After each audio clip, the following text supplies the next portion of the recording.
we have Linda Mwananchi. So do you think that Sifuna is a threat to ODM? In which way? Because you're saying that people thought that it was going to go away, that, it's just going to last for a short time, but then it's still here. He's still moving places and shaking places. He's still mobilizing and actively going into places, campaigning and selling the Linda Mwananchi agenda. Do you think that Sifuna is a threat to the original ODM because of that? I don't think it's a threat to ODM because ODM has no presidential candidate and Sifuna is going for presidential candidate. I think we just upped the game for Sifuna and put him in the same league with the sitting president. Oh, okay. So he's a threat elsewhere, not in ODM. Okay. The only threat he could be for ODM is that he might take away some of the seats we had. ODM, other ODM members don't think so. Our party chairman thinks we will get a lot more, members. Others think otherwise. But I think the proof of the pudding is in the eating. We'll wait till next year and see who is right, I guess. Okay. So, what is your stand? Are you in the broad-based government? Yes, I am. I'm the minority whip. I am in broad-based government. Okay, now that you've acknowledged you're in the broad-based government. I've always said so. So I am a minority whip of the broad-based government. So I wanted to ask you, because you have identified with the broad-based government and you feel that that is where you should be because, of course, you represent your people. And I am a lawyer, Diana. Choose your words very carefully when you are talking with me. I've told you I'm in broad-based government, and I am in broad-based government, and I am a minority whip in the broad-based government.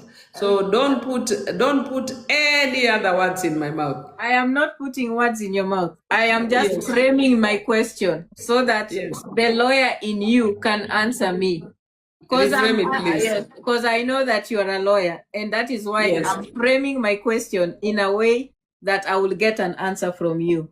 So the fact that you're in the broad-based government, and now that is the agenda you're selling to your people and the people that you represent, are you trying to say that because what you have been telling us is that being in the government is going to give an opportunity for our people to get development that they never used to get before?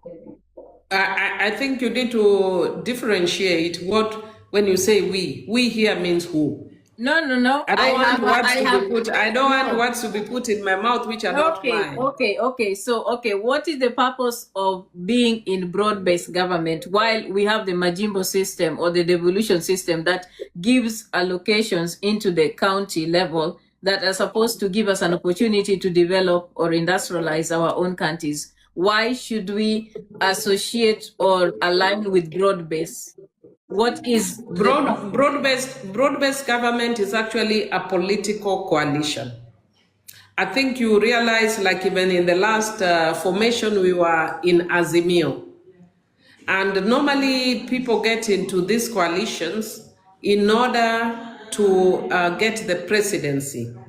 I don't want to say in order to get power. I don't like the use of the word power because it has a connotation of sitting on people's heads. But sometimes I'm forced to use it. Nonetheless, people use coalitions, political coalitions, either before elections or post-elections, to get into government and get the presidency, for instance. I'll give you an example. For instance, right now, if President William Ruto were to decide that he's going it alone, he would already lose because the reality is that in our politics in Kenya is fairly ethnicized. So you need to look for parties that have diverse representations in different areas to help up your numbers. So ODM chose to join, move from Azimio and form a new formation. Before Baba came, we had joined it, but Baba had said that we'll make a decision much later about whether we are staying in it or not. Post Baba, ODM made the decision to stay in broad-based. More recently, I think about a week ago, when we were in Naivasha on Monday last week, ODM made a decision that we are not going to have a presidential candidate and that ODM will have William Samoei Ruto as the flag bearer for the broad-based arrangement.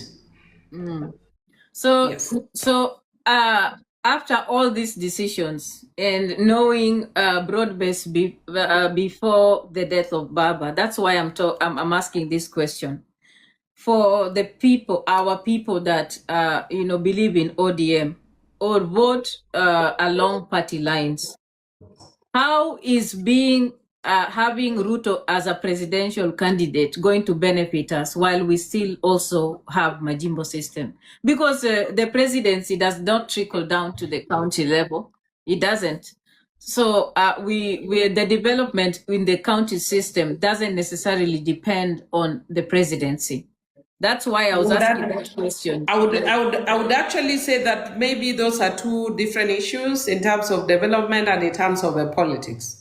So in terms of development, I would say that there is, because we have two levels of government. We have the devolved system of government and we have the centralized system, or rather the national government or central government that is led by the president. And then we have 47 other governments through the counties. The counties have their own budget and they can use their own budget to undertake development in their regions. For instance, in Homa Bay County, we get our own budget. I can't remember how many billions we got this year, but we all get our budget, which we then use to do work that is devolved work. On the other hand, the national government also remains with its own budget that it will use to do work. The national government can do its work in the constituencies, in the counties. The only thing is that they are meant to be constitutional work. I mean, work that is assigned to them constitutional. Kwa timba kali za Afrika, Durb Radio ndio mpango mzima.